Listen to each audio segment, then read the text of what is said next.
Welcome to another Parasha mental health reflection, this time for the Sedra of Balak. Anger. We all get angry. It's part of being human, isn't it? But there's anger that's okay, there's indignation, there's frustration, there's anger at injustice, and that anger hopefully will motivate us to right the wrongs in society, fix what's not right about our communities. And if we were totally placid and calm the whole time, if we were chilled and laid back, maybe we would never fix the things that are broken because we would never be motivated to make a difference. The anger gets things going. But then there's a different type of anger.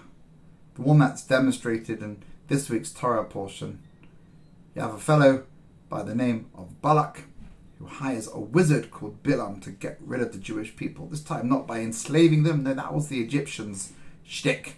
Not by attacking them, that was the Amalekites. These guys were going to curse the Jewish people. They believed in the power of cursing, and they found the top sorcerer who understood exactly how to give people a curse so that the curse would manifest and the Jewish people would, God forbid, meet a grisly end. Now, Balaam was so angry.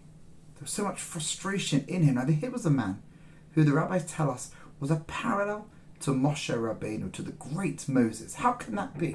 Somebody with all the talent and ability of our greatest national leader of all time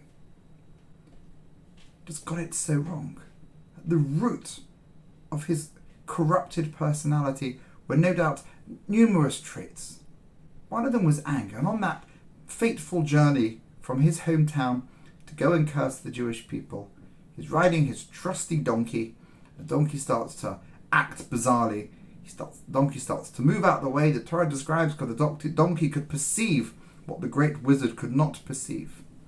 Again, anger blinds us to the reality. And the donkey pushes him against the wall and he begins to hit the donkey, and all of a sudden the donkey speaks. And yes, the weirdest part, it's not the donkey speaking, but it's the next scene when Mr. Balaam speaks back to the donkey. Sometimes when we get so mad and so frustrated, we don't even realize when something is strange. There's no moment where Balaam says, my donkey's talking. He just has a conversation with the animal. And throughout the story, he continues to act in the most absurd manner because he's blinded by his desire to cause pain, by his frustration, by his inability to do what he wanted. You can be great. You can have all the potential in the world, which can be totally squandered if anger is what controls you.